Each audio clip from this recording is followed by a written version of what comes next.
taken to ensure that the residents of those homes remain safe, undeterred, and receive the necessary services and protections that they not only should receive from those operators, but is guided by state law.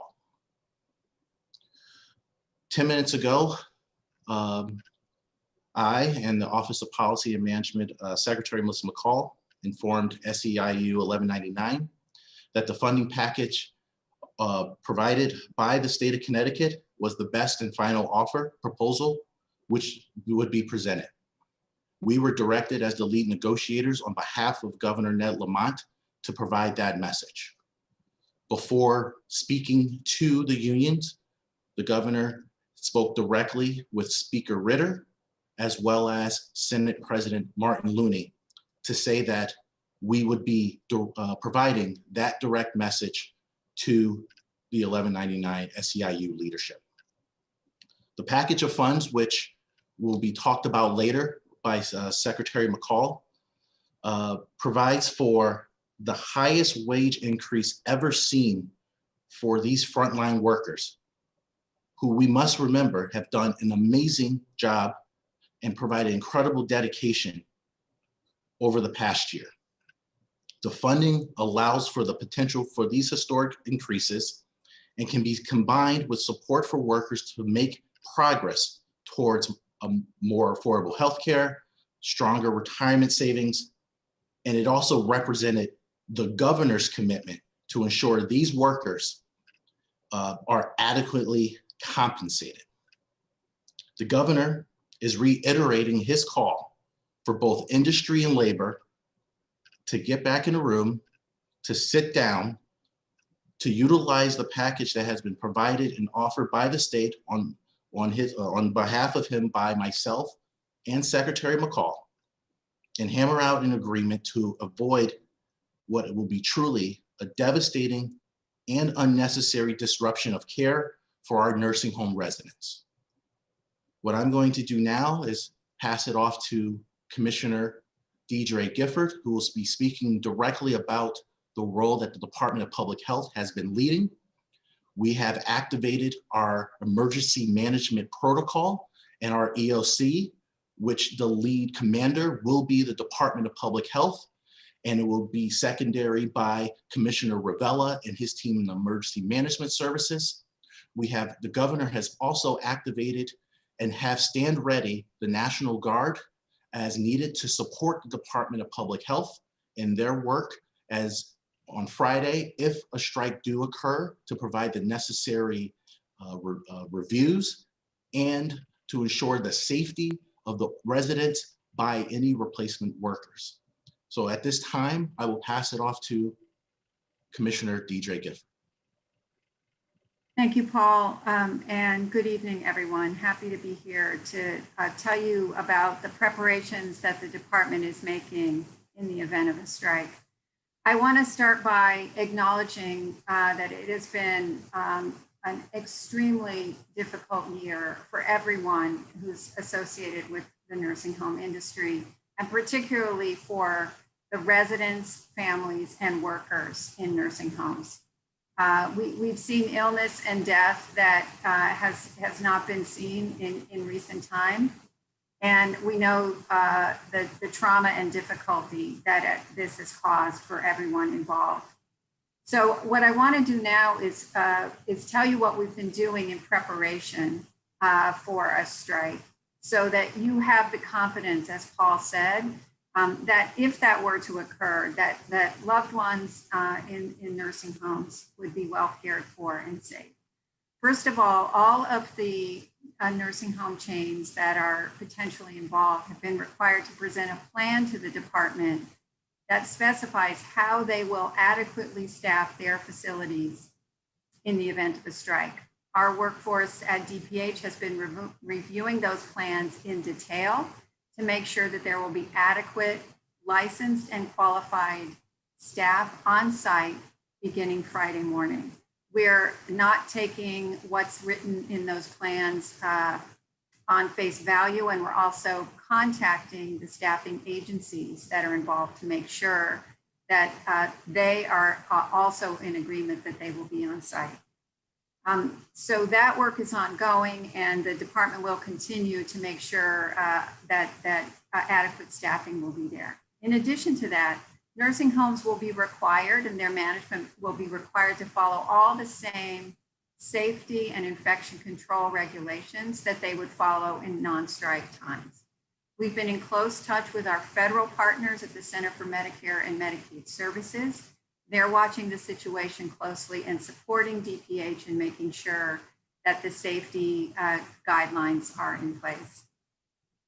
We will continue all of our COVID infection prevention activities. Testing in nursing homes as required will continue. Vaccinations in nursing homes as required will continue. And I also want you to know that DPH personnel will be on site for both shifts in the nursing homes should there be a strike. We will be monitoring the replacement workers to make sure that all the safety protocols are followed.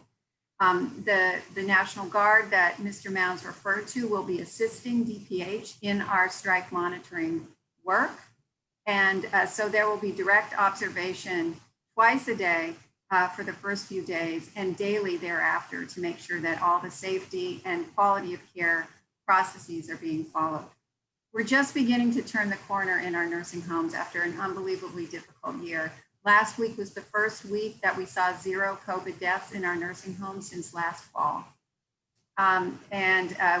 We've completed our vaccination. As we all know, we were one of the first states in the country to complete our vaccination program. So we really strongly urge the parties to avoid this strike, which will be very, very disruptive for families, residents, and workers, and hope that it can be avoided. But in the event that it's not, we want the public to know that DPH and our partners in the National Guard will be on site, making sure that everyone is safe. And now I'll turn this over to Secretary McCaw from the Office of Policy and Management. Thank you, Commissioner Gifford, and thank you for joining us here today. Commissioner Gifford spoke with respect to the preparations that we have made in the event of a strike. I want to speak to you today about the historic level of investment that we've offered to the nursing home industry and to our nursing home workers to avoid a strike. First, the nursing home relief package is an unprecedented funding level and commitment to the dedication of our nursing home workers that they provided to over 18,000 residents each day. This package represents $280.3 million. Above and beyond this package, since the pandemic began, Connecticut's total investment in the nursing home industry and workers included, through rate increases, hardship grants, testing, and other supports, has already exceeded over $300 million to support the industry and our frontline workers who have been hard at this for a year. In fact, Connecticut's support for testing has surpassed most states in the Northeast. While Connecticut is not necessarily a direct party to these negotiations, we are one major payer and we put forth a very robust package. In fact, we've doubled our support over these negotiations to reach the $280 million, which is comprised of $86 million in stabilization funds to support the nursing homes that are experiencing reduced occupancy coming out of the pandemic. This package includes $150 million to support wage increases or increased hourly rates. It could also be used to enhance retirement and healthcare. The package includes $20 million in one-time lump sum payment for our workers that could be in the form of a lump sum retirement investment type program that over many years will compound and be even more valuable, that when they retire that they'll have a lump sum payment to support, to go along with their pension plan. The governor's package from ARPA funds also includes $12.5 million to provide a hazard pay premium payment, almost like a bonus, to recognize the sacrifices of our frontline workers over the past year. This is the second bonus that has been provided. And finally, because we understand at the heart of the workers' ask is an opportunity for an increased pay and a greater economic opportunity, the governor has also included $13 million to support workforce development for the CNAs who are interested in becoming LPNs to fully cover the costs of the training with wraparound supports for transportation and childcare. The governor's package also provides enhanced childcare access, which will help with the financial burdens that workers might be receiving by increasing the eligibility of income levels for our Care for Kids program. The governor has offered supports through a $2 million infrastructure fund to allow the industry, if they want to expand childcare, or if workers have areas where they do not have access to family childcare, to help support creating that capacity in the community. So I must emphasize that this is a unique moment after what we've experienced and our workers have experienced over the past year. And this is a unique package. It is a package that, when looking back over the past 14 years, is 4 times the average increases that nursing homes and nursing home workers have received. In light of the fact of what families and residents have gone through in our workers over the past year, the governor and his team are imploring management and labor to get to the table with this significant package, and recognizing that there are other funding sources as well, such as Medicare, that can enhance the amount of this package. Again, it is a historic level of investment, and it is in recognition of the governor's commitment to the nursing home workers in the state of Connecticut. And with that, I'll turn it back over to you, Max. Thank you, Secretary, Commissioner, and Paul. Now, if you do have a question, please use your reaction button to get your hand raised. We're going to try to get to several questions at least. So once again, please use your reaction button to raise your hand. And if you're from multiple news organizations, please ask that you designate one person to ask questions on behalf. With that, we will start with Sue Haigh from the Associated Press. Thanks, Max. Good afternoon, everyone. Commissioner, I had a question about what are the staffing agencies telling you? Do they say that they do have adequate staff? Because I've heard that there's a concern of whether or not they would even have enough people to cover these places in case there is a strike. So as part of our review of the facility strike plans, they need to provide us with names, documentation of licensure status or certification as indicated, and shifts. So, and we won't approve the plans until we have that level of detail. So yes, it's been challenging in some cases for these facilities to find replacement staff, but we won't approve those plans until they give us the documentation down to the name level. So what is the documentation showing you? Are you confident that they will have the people? Yes. Okay, thank you. We'll go next to Zinnia Maldonado from Fox 61. Hi, I was wondering if you guys in any way would be able to discuss what really is or are the major holdup issues.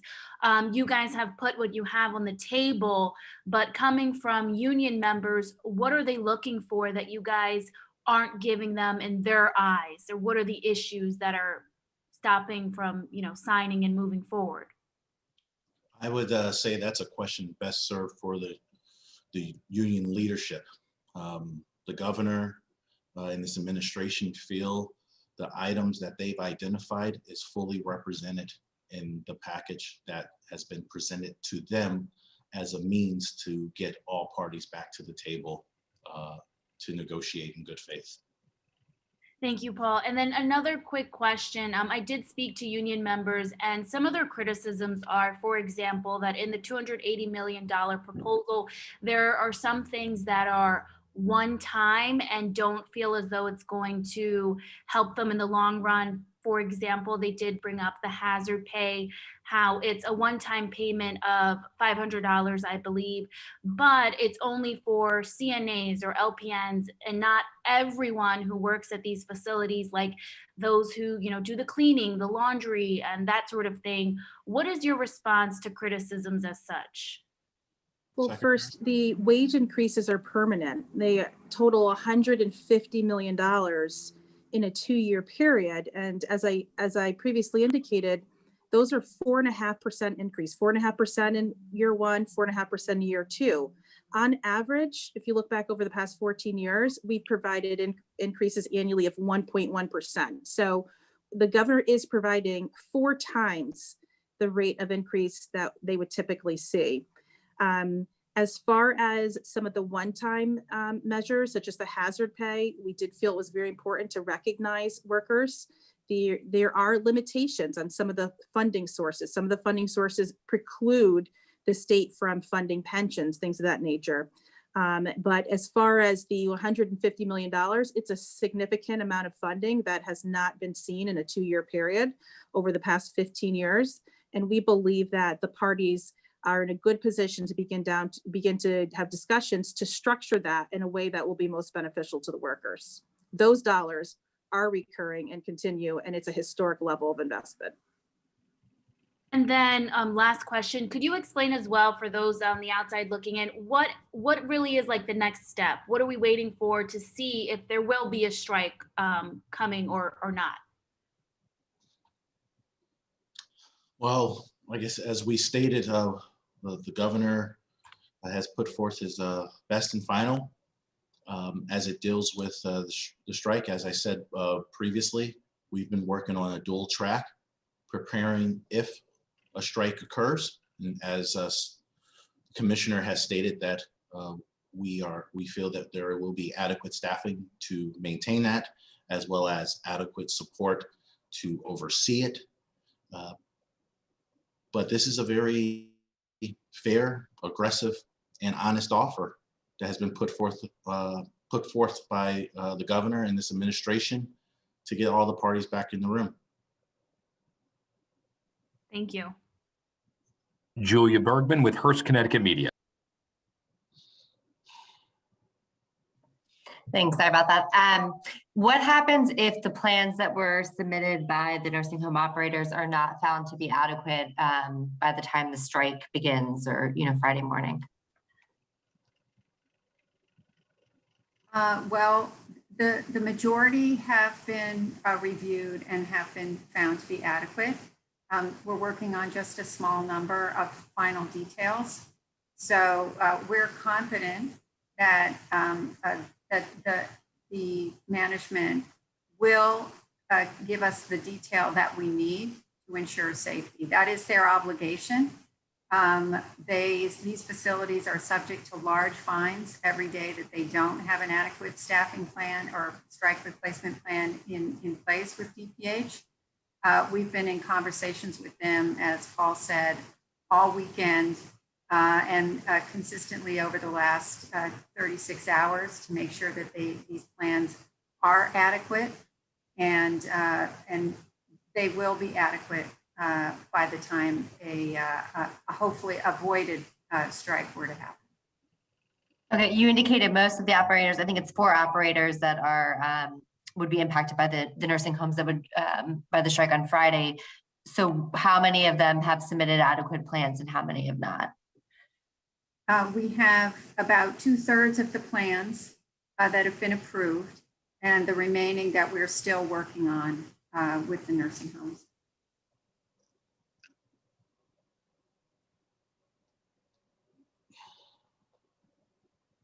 We'll go next to John Craven, News 12 Connecticut.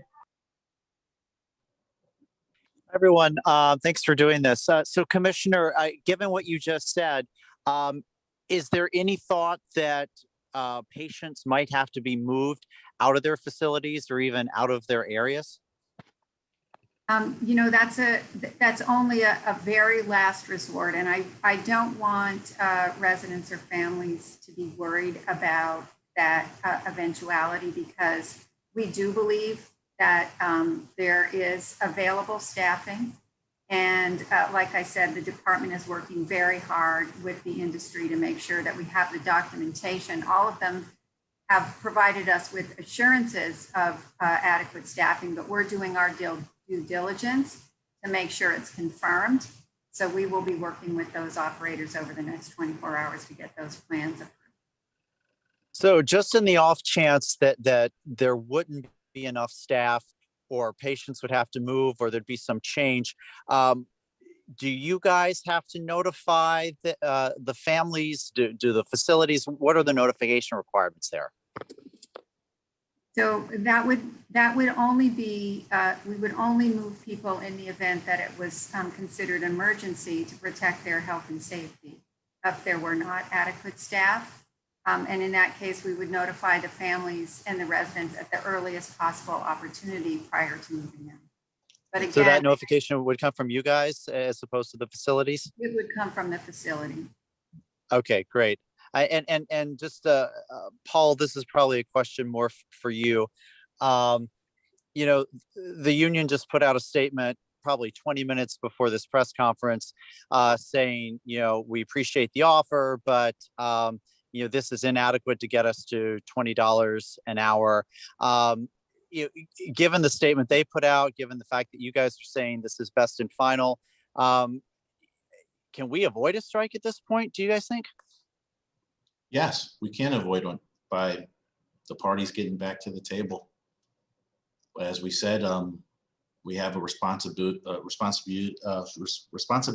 to the residents, as well as responsibility as it deals with overall law to ensure the overall safety of the residents if a strike do occur. I guess I'll just ask, their $20 an hour demand, I mean, does that seem realistic? I will say that what we've put on the table is extremely realistic, and I will leave that question back to the union leadership. But this is also an opportunity for, remember, there's two parties at the table. It's workers represented by the unions and management as well. So everyone's got to give a little, I guess. And I'll say this, when it comes to the state of Connecticut, as Secretary McCaw stated, the state has never given this much. So let's all keep that under strong consideration of what the state has provided and put on the table. Now it's time for the two parties to look each other in the eyes and see what they're putting on the table. Thanks, everybody. That's all I have. There are no further questions. Thank you very much, everyone. We will, if you have other updates, you can reach out to me, and I will